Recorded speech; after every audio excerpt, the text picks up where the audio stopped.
Imamul Haddad yang menyusun Ratibul Haddad, Al-Habib Abdullah bin Alwi bin Muhammad Al-Haddad, pernah ditanya, di antara kitab-kitab tafsir yang paling baik untuk dibaca dan dipelajari, kitab tafsir apa?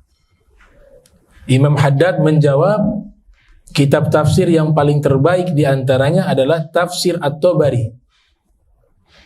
Kitab tafsir yang ditulis oleh Al-Imam Abu Ja'far Muhammad ibn Jarir At-Tabari. Bahkan Ibnu Taimiyah di dalam Majmu' Fatawanya itu, dalam kitab Majmu' Fatawa, juga menyanjung dan memuji kitab tafsir At-Tabari. Sebagian ulama memberikan gelar penghormatan kepada beliau dengan sebutan Sayyidul Mufassirin wa Imamul Mufassirin, pemimpin ulama-ulama ahli tafsir Al-Quran. Baik, itu sekilas tentang At-Tabari. Sekarang kita lihat apa tafsiran daripada At-Tabari atau kesimpulan daripada penjelasan suratul Fatihah. Beliau katakan begini, Innallaha ta'ala dzikruhu wa taqaddasat asma'uhu. Sesungguhnya Allah Subhanahu wa ta'ala yang maha tinggi sebutannya dan maha suci nama-namanya, addaba nabiyahu Muhammadan sallallahu alaihi wasallam bi ta'limihi dzikra asma'ihi al-husna. Allah mengajarkan kepada nabinya Muhammad sallallahu alaihi wasallam untuk memperkenalkan kepada nabi di dalam selalu menyebutkan nama-nama Allah yang indah ketika mau melakukan seluruh perkara-perkara yang baik. Amama jami'i af'alih, kata beliau. Jadi Allah Ta'ala memulai basmalah itu tujuannya ingin mengajarkan kepada Nabi Muhammad secara khusus dan umumnya kepada kita pengikut Nabi Muhammad SAW, jikalau melakukan perkara-perkara yang baik, jangan pernah lupa menyebut nama Allah. Artinya disisipi zikir dalam setiap keadaan, disisipi penyebutan nama Allah di dalam perbuatan-perbuatan yang baik. Itu menurut At-Tabari. Kemudian beliau mengatakan, wa ja'ala dzalika li jami'i khalqihi sunnatan yastannuna biha wa sabilan yatba'unahu 'alaiha. Maka dijadikan hal itu untuk seluruh umat Nabi Muhammad agar jadi satu sunnah yang mereka lakukan di setiap keadaan baik mereka, untuk senantiasa menyebutkan nama Allah di dalam perbuatan-perbuatan baik. Faqaulu qail bismillahirrahmanirrahim idza iftataha taliyan surah yunbi an muradihi an anna muradahu aqra'u bismillah wa kadzalika sairu af'al. Nah, kemudian dimulai dengan membaca bismillahirrahmanirrahim. Itu artinya, maksudnya adalah aku membaca bismillah, aku membaca dengan menyebut nama Allah. Dan demikian juga di seluruh af'al, perbuatan. Ya, fagaulu ghail, artinya orang ketika baca bismillahirrahmanirrahim itu ada kata kerja yang dihapus di awal. Artinya sebenarnya begini, aku memulai dengan menyebut nama Allah yang maha pengasih lagi maha penyayang. Aku memulai, aku membaca. Dan ini dilakukan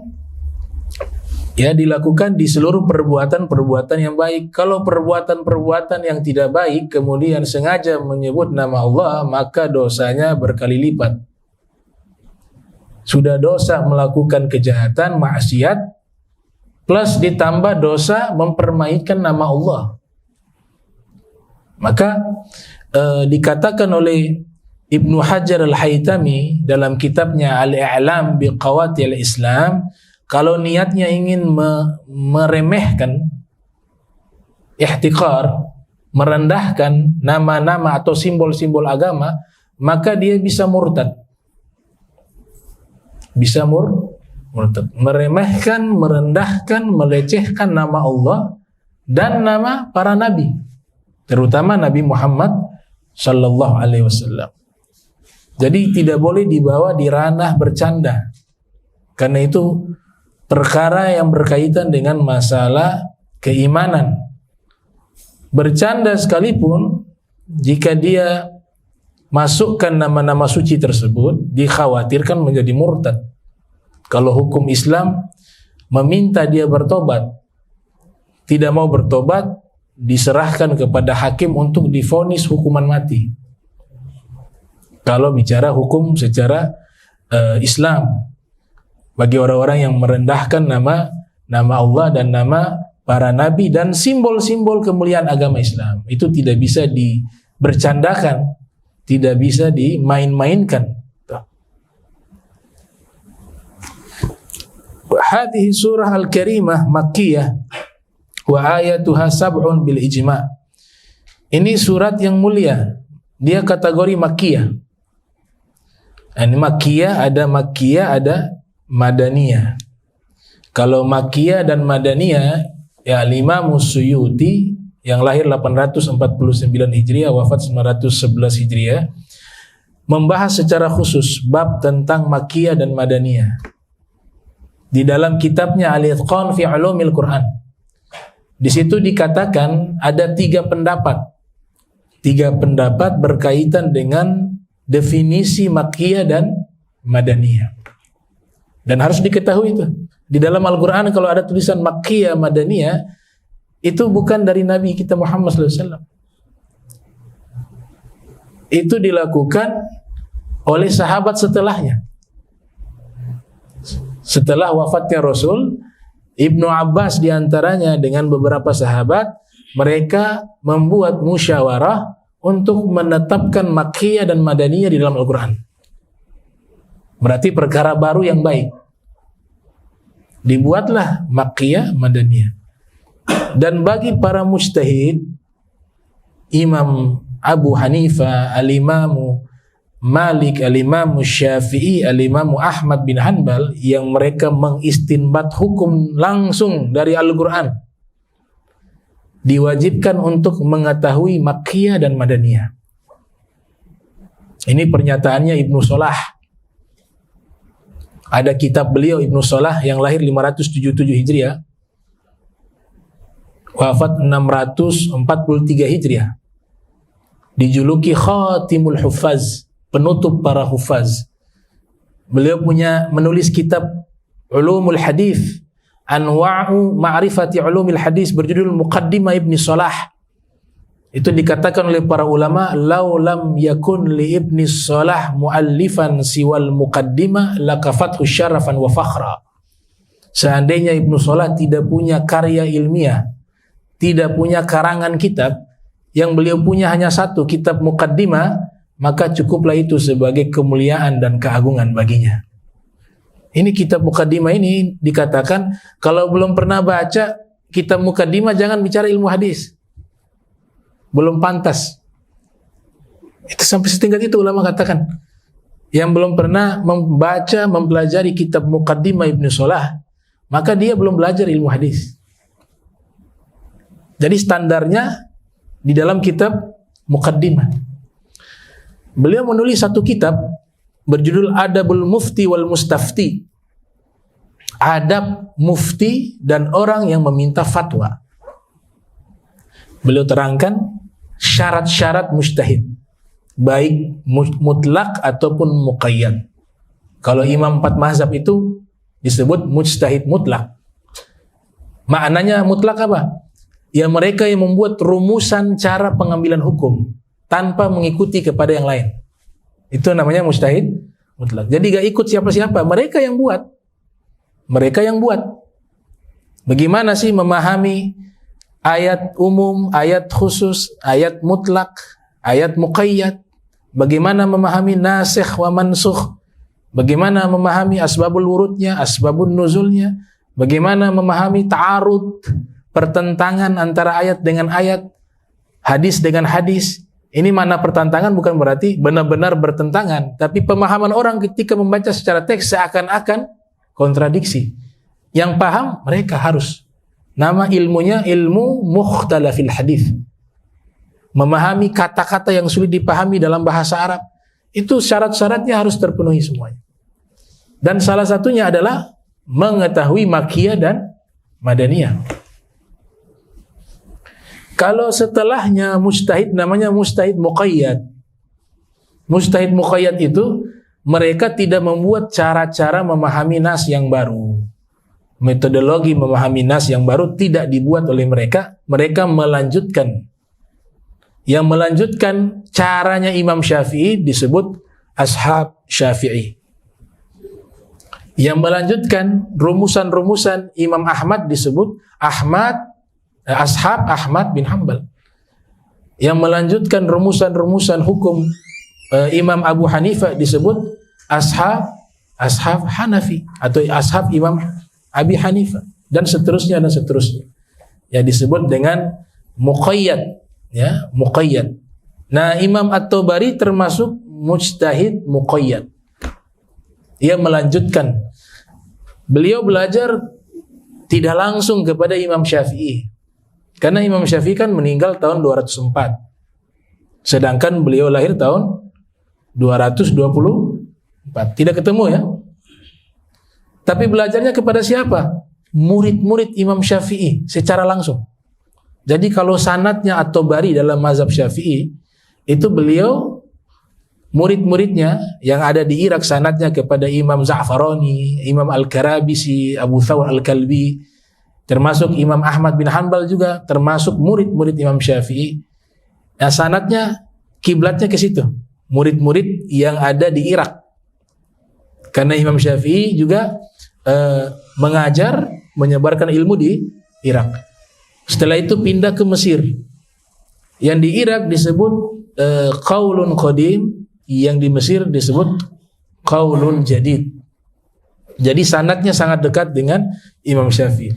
Beliau melanjutkan ini, lanjutkan rumusan-rumusan hukum yang sudah dibuat oleh Imam Syafi'i, dilanjutkan namanya mujtahid muqayyad.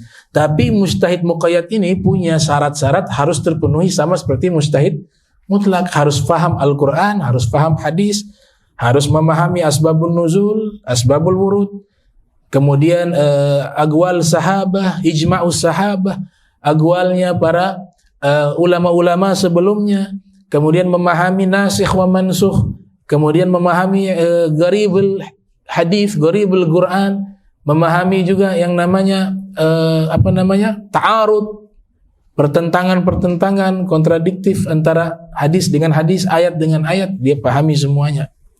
Baru bisa disebut mujtahid. Nah, kalau kita sudah terpenuhi syarat tersebut, maka diizinkan mengambil hukum secara langsung dari Al-Quran dan dari hadis Nabi Muhammad SAW. Disebut dengan istinbat ahkam. Disebut dengan istinbatul ahkam. Nah, jadi Makkiyah, Madaniyah menurut Imam Suyuti ada 3 definisi.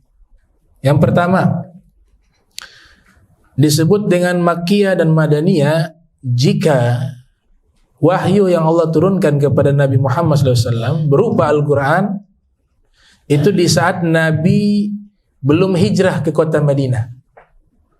Pendapat pertama. Jadi kalau Nabi belum hijrah ada wahyu yang turun disebut dengan Makkiyah. Kalau Nabi sudah hijrah walaupun belum sampai ke kota Madinah. Sudah hijrah walaupun belum sampai ke kota Madinah, dalam proses perjalanan hijrah itu seandainya turun wahyu maka disebut Madaniyah. Itu pendapat pertama. Pendapat kedua, di saat Nabi sedang berada di Makkah turunlah wahyu kepada Nabi disebut Makkiyah.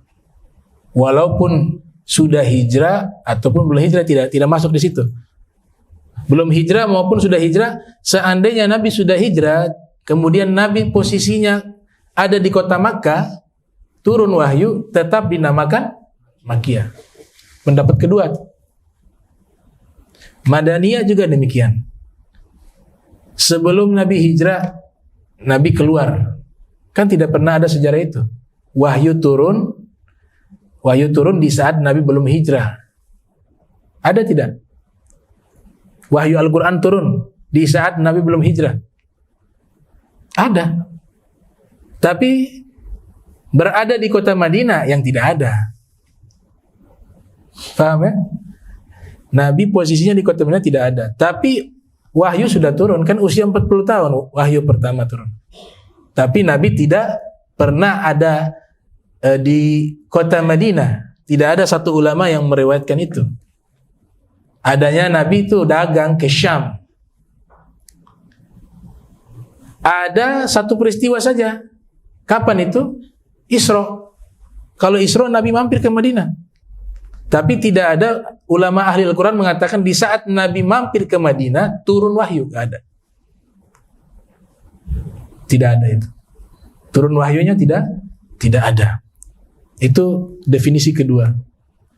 Definisi Makkiyah Madaniyah yang ketiga, kalau Allah Ta'ala berfirman dikhususkan kepada orang-orang Makkah disebut Makkiyah. Kalau wahyu ini Allah turunkan, kronologisnya, asbabun nuzulnya itu berkaitan dengan orang-orang Madinah, maka disebut dengan Madaniyah. Nah, jadi ada 3 definisi itu, Makkiyah, Madaniyah. Mana yang biasa diambil oleh ulama? Yang sering diambil oleh ulama 2 tadi. Yang sebelum hijrah dinamakan Makkiyah, sesudah hijrah dinamakan Madaniyah. Atau yang kedua, Nabi posisinya di Makkah disebut Makkiyah. Jika posisi Nabi di Madinah, wahyu itu diturunkan kepada Nabi disebut Madaniyah. Itu definisi Makkiyah Madaniyah. Hadhihi surah karimah Makkiyah. Nah, ini beliau katakan di tafsir, surat Fatihah ini masuk kategori Makkiyah. Wa ayatuha sab'un bil ijma'. Ayatnya 7 sepakat, 4 mazhab sepakat. Gak ada khilafiyah. Yang mereka beda pendapat di basmalahnya itu, bukan di ayatnya ada 7. Basmalahnya yang dijadikan satu perbedaan di kalangan para ulama. Apakah basmalah termasuk dari surat Fatihah atau tidak? Disitulah terjadi perbedaan pendapat. Tapi kesemuanya sepakat ada 7 ayat. Apalagi Al-Quran sudah menegaskan tuh. Sab'an minal mathani. 7 dari pujian. Itu menyebutkan di dalam tafsir 7 dari pujian itu adalah suratul Fatihah. Wa tusammal Fatihatu li iftitahil kitabil aziz. Dinamakan suratul Fatihah, Al-Fatihah, yaitu artinya pembuka, muqaddimah, prolog. Itu arti daripada Al-Fatihah. Dinamakan dengan Al-Fatihah karena pembuka Al-Quran adalah suratul Fatihah. Jadi kalau kita membaca buku-buku biasa, karangan para ilmuwan, itu kan ada yang disebut dengan kata pengantar, kalimatut takdim atau muqaddimah, atau bahasa akademisinya prolog. Nah, prolognya Al-Quran apa? Suratul Fatihah. Maka dia berada di pembuka Al-Quran, disebutkanlah dengan nama Al-Fatihatu, surat prolog, surat pembuka, Al-Fatihah. Biha haitsu innaha awwalul Quran fit tartib la fin nuzul. Nah, ini Fatihah adalah awal dari Al-Quran di dalam tartib urutan surat, bukan awal turunnya surat. Menurut beliau, pengarang kitab Safwatut Tafasir. Tapi saya juga pernah belajar Satu tafsir namanya tafsir Marogi. Ya. Kami pelajari banyak kitab tafsir. Tafsir Qurtubi, kami pernah belajar tafsir Ibnu Katsir, pernah belajar tafsir Mafatihul Ghaib, pernah belajar tafsir Al-Manar, pernah belajar tafsir Zilalul Quran, tafsir Sofwatut Tafasir, tafsir At-Tabari. Ya, paling minimal pernah baca. Ada yang khatam, ada yang tidak khatam. Di dalam tafsir Marogi dikatakan, beliau katakan dalam tafsir Marogi, ayat pertama yang turun adalah surat Al-Alaq ayat 1-5. Iqra bismi rabbikal ladzi khalaq. Itu ayat pertama yang turun kepada Nabi Muhammad. Dan juga sekaligus wahyu pertama. Tapi ada sebagian ulama mengatakan wahyu pertama yang Allah turunkan kepada Nabi Muhammad diriwayatkan oleh Imam Al-Wahidi Naisabur dalam kitab Asbabun Nuzul itu basmalah. Basmalah dulu baru Iqra bismi rabbikal ladzi khalaq. Ada yang pendapat demikian. Ada juga yang berpendapat yang pertama turun itu suratul Fatihah. Kemudian ulama membuat harmonisasi pendapat ini. Mereka mengatakan dari golongan mufassirin, dan ini termuat dalam kitab tafsir Marogi juga. Itu dikatakan bahwa ayat pertama yang turun kepada Nabi Muhammad adalah Al-Alaq ayat 1-5. Sedangkan surat pertama yang pertama kali Allah wahyukan kepada Nabi Muhammad adalah suratul Fatihah. Tapi di sini pendapatnya mengatakan awal Al-Quran adalah surat Fatihah fitartib, di dalam urutan nama-nama surat. Ada berapa surat? 114 surat. Harus diketahui, urutan itu bukan hasil inovasi Nabi. Untuk urutan nama-nama surat serta nama-nama suratnya itu wahyu dari Allah. Sama malaikat Jibril susun, tapi Allah yang atur dari langit. Dari langit yang maknanya al-makanah, diatur. Ini surat Baqarah di sini, surat Ali Imran di sini, Fatihah di sini diatur. Disebut dengan apa? Tauqifiyah. Disebut dengan Tauqifiyah. Tauqifiyah itu wahyu. Kalau Makkiyah Madaniyah hasil ijtihad para sahabat. Sahabat yang ulama tentunya. Ada sahabat yang bukan ulama tidak? Ada. Ada sahabat yang ulama, ada yang sahabat yang bukan ulama. Cuma penghormatan para ulama setelahnya mengatakan, walaupun sahabat itu bukan ulama, tapi karena dia punya kehormatan menatap Rasul, maka wali kutub pun kalah derajat dengan ulama atau sahabat yang paling rendah derajatnya. Karena pernah musyahadah, bermusyahadah dengan Nabi, pernah menatap langsung Nabi. Dan Allah yang mengatur mereka bisa hidup sezaman dengan Nabi Muhammad. Itu Syekh Ali Jum'ah pernah ditanya oleh salah satu wartawan, "Wahai Syekh, engkau luar biasa, engkau orang alim. Kami mau tanyakan satu pertanyaan. Seandainya," memang kata seandainya ini juga ulama larang kita banyak mengucapkan kata seandainya, karena membuka pintu amalnya syaitan. Di situ sangkut pautnya dengan takdir. Tapi ini perumpamaan saja. Dia katakan begini kepada Syekh Ali Jum'ah, seandainya engkau hidup di zaman Nabi Muhammad sallallahu alaihi wasallam, apa yang akan kau lakukan di hadapan Nabi? Kau hidup sezaman dengan Nabi Muhammad dan tinggal bersama Nabi Muhammad di kota Madinah di zaman tersebut. Seandainya engkau dikembalikan oleh Allah di zaman itu, apa kira-kira yang engkau akan sampaikan kepada Rasul sallallahu alaihi wasallam? Apa kata Syekh Ali Jum'ah? Seandainya kalau saya hidup di zaman itu, zaman Nabi Muhammad, maka ketika Nabi Muhammad berjalan dengan para sahabatnya, saya Ali Jum'ah akan berada di tempat yang jauh dari Rasul SAW. Saya akan sembunyi di balik pohon karena malu akan diri saya di hadapan Nabi Muhammad. Dan saya akan melihat di balik pohon itu dari kejauhan Nabi Muhammad SAW. Saya tidak berani menghadap beliau kalau saya hidup di zaman beliau. Kenapa? Ya karena saya tidak pantas hidup di zaman beliau, makanya Allah ciptakan saya di zaman sekarang, bukan di zaman itu.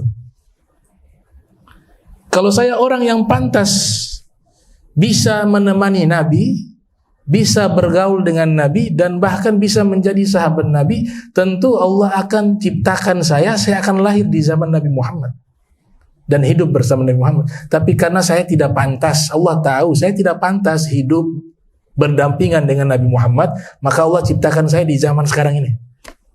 Berarti sama seperti kita. Kan semua pilihan. Itu jawaban beliau. Jadi secara tartib, awal Al-Quran di dalam tartib adalah Al-Fatihah. La fin nuzul, bukan di dalam proses penurunan wahyu tersebut. Wahya ala qasriha, dan ini surat Al-Fatihah dia sangat singkat, padat. Qad hawat ma'anil Qur'ani al-azimi, dia mencakup makna-makna Al-Quran, maka disebut Ummul Quran. Surat Al-Fatihah disebut Ummul Quran, induknya Al-Quran. Jikalau Al-Quran itu sendiri dijuluki juga dengan apa? Ummul Kutub. Al-Quran itu Ummul Kutub, induknya semua kitab suci. Itu Al-Quran. Sedangkan induknya surat di dalam Al-Quran adalah Al-Fatihah, disebut Ummul Quran. Washtamalat ala maqasidihi al-asasiyah bil ijmal, karena mencakup maksud-maksud prinsip di dalam Islam secara global. Fahiya tatanawalu usuliddin wa furu'ih, tatanawalu al-aqidah wal ibadah wat tashri' wal i'tiqad bil yaumil akhir wal iman bi sifatillahi al-husna. Dia disebut sebagai surat yang mencakup asas-asas daripada ajaran Islam, karena di dalam surat Fatihah makna secara global, ya, tidak spesifik. Secara global di dalam surat Fatihah mengandung usuluddin, prinsip agama. Usuluddin. Fahiyya tatanawalu usuliddin wa furu'ih, dan cabang-cabangnya. Dan juga mengandung akidah. Di situ juga ada informasi tentang akidah dan ibadah, wat tashri' beserta hukum, wal i'tiqad dan keyakinan, bil yaumil akhir dengan adanya hari kiamat, maliki yaumiddin, penguasa di hari agama hari kiamat. Wal iman bi sifatillah, dan juga ada informasi atau ada kandungan beriman dengan sifat Allah, Ar-Rahman Ar-Rahim. Dan juga ada disebut ifrad bil ibadah wal isti'anah, menyatukan, mengesahkan di dalam ibadah kepadanya dan juga meminta tolong kepadanya dan berdoa. Wa tawajjuh ilaihi jalla wa ala bi talabil hidayah ila dinil haq was siratil mustaqim, dan juga ada permintaan diberikan petunjuk ke agama yang benar dan jalan yang lurus, yaitu permintaan doa ihdinas siratal mustaqim. Itu sirat artinya apa? Menelan. Arti aslinya sirat itu bukan jembatan. Al-ibtila, menelan. Kenapa diartikan jembatan atau jalan? Bisa diartikan sirat, jalan, jembatan, karena sirat itu dia menarik orang. Dia menarik dan lebar, besar.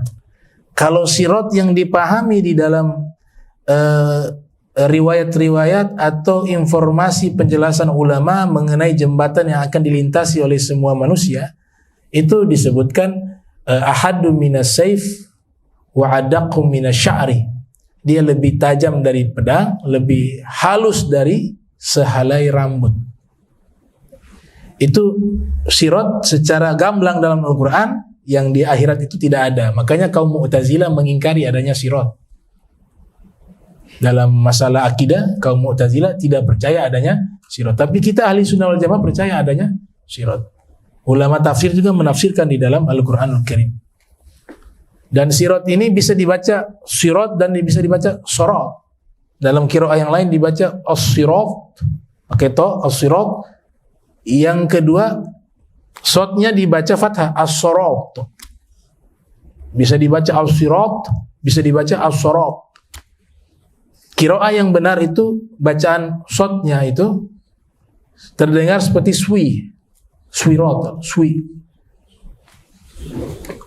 swirat. Nah itu dikatakan di dalam ilmu balaghah, dia masuk bab isti'arah di dalam doa tersebut. Ihdinas siratal mustaqim. Itu artinya apa? Tunjukkanlah kami kepada jalan yang lurus, yaitu ihdina ad-dinil haq, ihdina ad-dinal haq, atau ihdina al-islam kas-siratil mustaqim. Kalau dalam balaghah terjemahannya jadi beda. Diterjemahkan bagaimana? Ihdina al-islama kas-siratil mustaqim. Tunjukkanlah kami kepada agama yang benar, agama Islam. Agama Islam itu seperti jalan yang lurus. Itu terjemahannya di dalam ilmu balaghah. Dia masuk bab namanya babul isti'arah. Tafsiran jalan yang lurus itu jalannya siapa? Badal dalam ilmu nahu. Badal itu keterangan tambahan. Kan di situ dikatakan tunjukkanlah kami ke jalan yang lurus. Jalan lurus itu jalan apa? Allah terangkan tuh setelahnya. Ihdinas siratal mustaqim, siratal ladzina an'amta 'alaihim. Jalan yang lurus itu adalah jalan orang-orang yang engkau telah beri nikmat kepada mereka. Inilah konsep penafsiran ayat dengan ayat. Ada dua kitab yang membahas secara baik masalah ini, menafsirkan ayat dengan ayat, di antaranya kitab yang ditulis oleh murid Ibnu Hajar Al-Asqalani bernama Imam Al-Biqai. Beliau menulis kitab Nazmud Durar fit Tanasi bil Ayati wa Suwar. Artinya menafsirkan Al-Quran dengan mengselaraskan ayat Al-Quran dengan ayat Al-Quran dan surat Al-Quran dengan surat di dalam Al-Quran. Surat yang ada dalam Al-Quran dengan satu surat. Jadi ada tafsiran, kalau konsepnya idhahul Quran bil Quran, menjelaskan Al-Quran dengan Al-Quran atau menafsirkan Al-Quran dengan Al-Quran, ada dua konsep utama. Yang pertama, mengkorelasikan tafsiran satu surat dengan surat yang lain. Itu yang pertama. Yang kedua, mentafsirkan ayat dengan ayat Al-Quran. Dibuatlah satu kitab oleh ulama bernama Syekh Muhammad Amin Asy-Syinkiti, berjudul Adwa'ul Bayan fi Idhahil Quran bil Quran. Itu menafsirkan Al-Quran dengan Al-Quran. Jadi ditafsirkan jalan yang lurus. Berikanlah petunjuk kepada kami ke jalan yang lurus, yaitu agama Islam. Seperti jalan yang lurus. Jalan yang lurus itu sudah dilewati oleh orang-orang yang telah engkau beri nikmat kepada mereka. Siapa tuh orang-orang yang telah engkau berikan nikmat kepada mereka? Tafsirannya di surat An-Nisa. Wa may yuti'illaha wa rasulahu fa ulaika ma'al ladzina an'ama Allahu 'alaihim minan nabiyyina waz-siddiqina wasyuhada'i wassalihin. Yaitu jalannya para nabi. Itulah jalan yang lurus. Para nabi, anbiya, minan nabi was-siddiqina, dan orang-orang siddiq. Kalau ya Abu Nuaim Asbahani yang menulis kitab Hilyatul Auliya, lahir tahun 336, wafat 430 Hijriah, beliau mengartikan siddiqina auliya. Siddiqin itu adalah para wali. orang-orang yang menjadi kekasihnya Allah Subhanahu wa taala. Minan nabiyina was-siddiqina wasyuhada, jalannya para syuhada, was-solihin, dan orang-orang saleh. Itulah jalan yang lurus telah ditempuh oleh 4 golongan tersebut.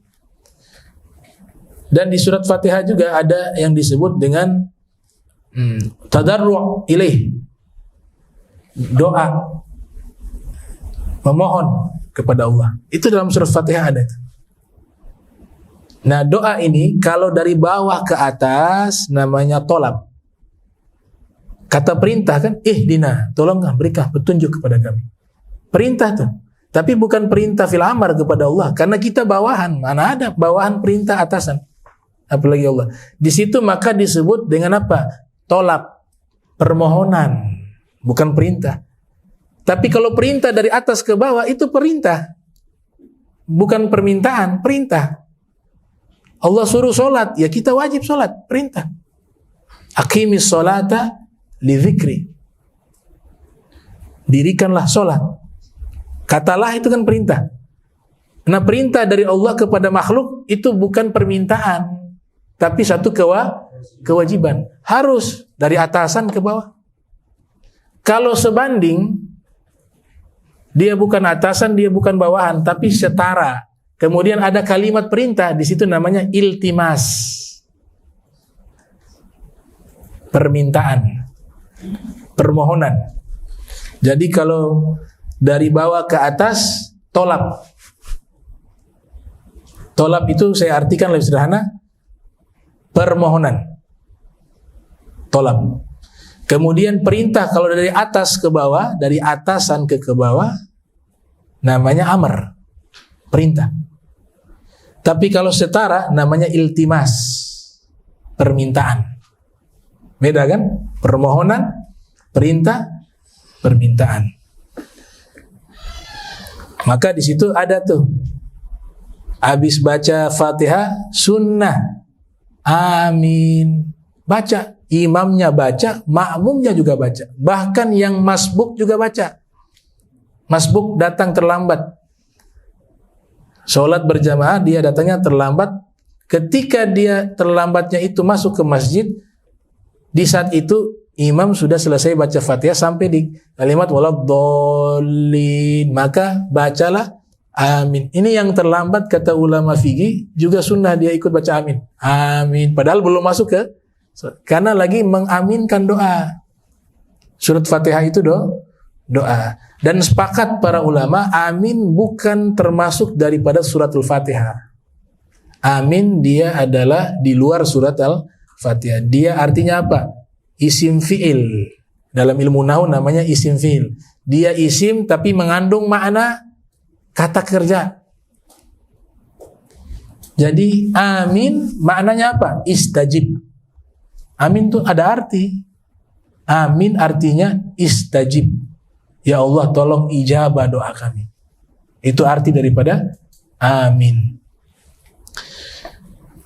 Kemudian di dalam Fatihah juga dikatakan bitathabbuti 'alal iman, dan juga meminta agar diberikan jalan yang lurus, yaitu jalannya kaum solihin, dan terhindar dari jalan orang yang dimurkai. Dimurkai siapa? Di situ ada 2 tuh. Maghdub 'alaihim. Coba perhatikan ketika nikmat Allah nyatakan dirinya. Kita membaca itu menyebutkan kamu. Betul tidak? An'amta 'alaihim. Kamu berikan nikmat pada mereka. Tapi ketika dikatakan Allah murka kepada mereka, kita tidak mengatakan ghadibta 'alaihim. Ya Allah, berikanlah petunjuk kami ke jalan yang lurus. Jalan orang-orang yang telah Engkau berikan nikmat. Bukan jalan orang yang Kau benci. Harusnya kan sama tuh. Jalan orang yang Kau benci. Tapi tidak pakai kata Engkau benci di situ. Maghdub, dimurkai, mereka dimurkai. Allah mengajarkan adab. Sesuatu asyarr laisa yunsab ilaih wal khair kulluhu ilaih. Kaidah mengatakan semua yang buruk jangan kita nisbatkan kepada Allah, walaupun hakikatnya dari Allah. Gak boleh kita katakan Allah itu Tuhannya babi. Padahal babi makhluk Allah ciptakan, tapi adabnya gak pantas sebut nama seperti itu. Miras minuman Rasulullah. Ini bahaya bahasa-bahasa begini. Disingkat tuh, dibuat candaan tuh. Miras minuman Rasulullah. Nauzubillah min dzalik. Kalau sengaja meremehkan al-khuruj anid din Islam, dia keluar dari agama Islam. Ini Allah ajarkan adab. Ketika mengatakan murka itu kan makna yang tidak baik. Allah Ta'ala tidak mengatakan saya murka kepada mereka. Atau kalian baca tuh, kamu murka kepada mereka. Kita kan baca Fatihah, kita menyebutkan kamu, situ Allah. Tidak, Allah sebut langsung al-maghdub alaihim. Mereka, bukan jalan mereka orang-orang yang dibenci. Waladhdallin, dan juga bukan jalan-jalan orang yang sesat. Berarti ada dua tuh. Ada jalan orang yang dibenci, yang kedua ada jalan orang yang sesat. Di tafsir Jalalain yang paling sederhana itu menjelaskan yang maghdub di sini Yahud, orang Yahudi. Kenapa orang Yahudi dimurkai? Karena sudah mengetahui kebenaran Islam tapi diingkari. Jadi orang Yahudi itu yang, apalagi yang hidup di zaman Nabi Muhammad sallallahu alaihi wasallam, itu digambarkan mereka lebih mengenal Nabi Muhammad melebihi mereka mengenal anak mereka sendiri. Karena selalu di dalam kitab suci mereka ada informasi tentang Nabi Muhammad sallallahu alaihi wasallam. Saking kenalnya mereka kepada Rasulullah sallallahu alaihi wasallam, sampai digambarkan ia mengenal Nabi Muhammad melebihi dia mengenal anak kandungnya sendiri. Tapi apa yang terjadi? Mereka ketika tahu, oh ternyata Muhammad itu bukan dari Bani Israel. Muhammad itu dari orang Arab, suku Quraisy. Mereka tidak mau. Harusnya Muhammad itu Bani Israel. Jadi punya harapan, itu mereka punya harapan, punya angan-angan Nabi penutup ini, pemimpin para nabi, para rasul itu berasal dari sukunya, berasal dari kaumnya. Ternyata Allah pilih dari kaum Quraisy. Disitulah mereka mengingkari. Jadi sudah tahu benar tapi diingkari. Makanya maghdub alaihim, Allah murka kepada mereka. Sudah tahu benar tapi diingkari. Yang kedua, waladhdallin, dan bukan juga jalan orang-orang yang mereka itu sesat. Di sini ditafsirkan Nasrani. Nasrani pendahulu mereka. Ya, kita bicara konteksnya di zaman Nabi Muhammad SAW biar lebih mudah dipahami. Di kota Makkah itu ada penyembah berhala di zaman Nabi Muhammad.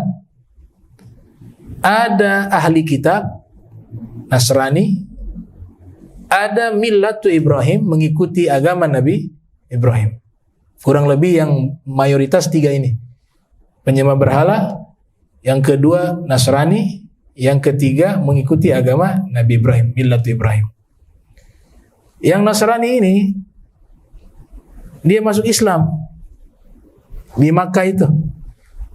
Waraqah namanya bin Naufal dengan saudari perempuannya Ruqaiqah, kata Imam As-Suhaili, Ruqaiqah bint Naufal. Dua-duanya ahli kitab. Tahu tuh di dalam kitab sucinya. Tapi kitab yang mereka pegang di Makkah itu kitab asli, Injil yang asli. Injil yang ada di Jazirah Arab yang asli itu yang paling banyak ada di Makkah. Di zaman itu ada di beberapa tempat tuh sedikit saja, tapi yang kebanyakan adalah yang sudah didistorsi, sudah dirubah. Pengikut-pengikutnya ini mereka dapati kitab-kitab suci yang sudah dirubah, sehingga disebut mereka tersesat. Pengen cari kebenaran, tapi informasi yang mereka dapat sudah dirubah sehingga mereka tersesat. Beda berarti Nasrani dan Yahudi. Nasraninya tersesat, Yahudinya dimurkai. Nah, ini ringkasan daripada tafsiran surah Al-Fatihah.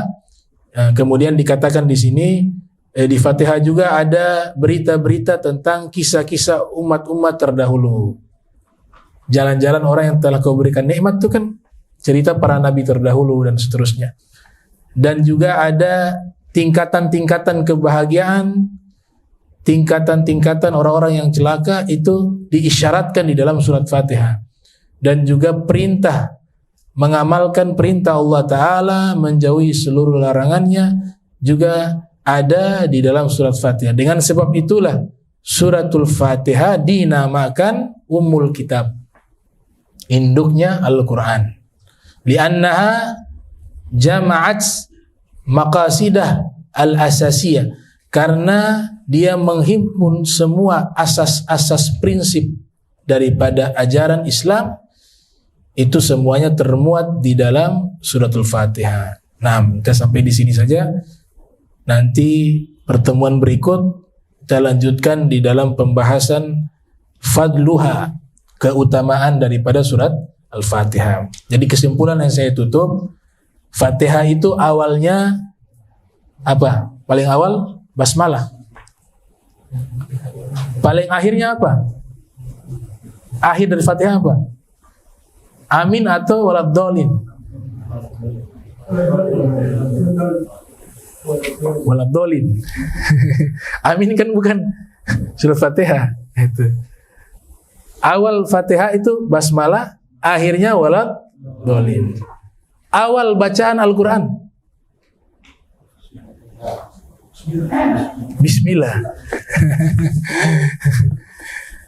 Akhir bacaan Al-Quran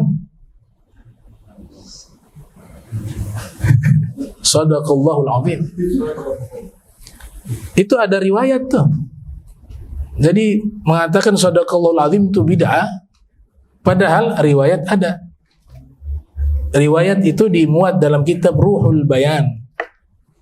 Salah satu sahabat Nabi yang pendeta Yahudi yang masuk agama Islam, namanya Ibnu Salam, Zaid ibn Salam atau Abdullah ibn Salam, saya lupa namanya itu, antara dua itu Zaid atau Abdullah. Ia pendeta Yahudi masuk Islam. Ia pernah bertanya kepada Rasulullah SAW, ya Rasulullah, ma ibtida'ul Qur'ani wa khatmuhu. Wahai Rasulullah, awal dari bacaan Al-Quran itu apa? Dan akhir dari bacaan Al-Quran itu apa? Qala Nabi, ibtida'uhu basmalah. Nabi yang jawab tuh, awalnya dari bacaan Al-Quran adalah basmalah. Wa khatmuhu Shadaqallahul Azim. Dan penutupnya adalah Shadaqallahul Azim. Dalam tafsir namanya Ruhul Bayan, nama kitabnya. Bukan Ruhul Ma'ani, lain lagi. Kalau Ruhul Ma'ani karya Imam Alusi Al-Baghdadi. Kalau Ruhul Bayan karya Imam Istanbul, seorang ulama asal Turki, Istanbul. Nah, ya wallahu alam bisawab.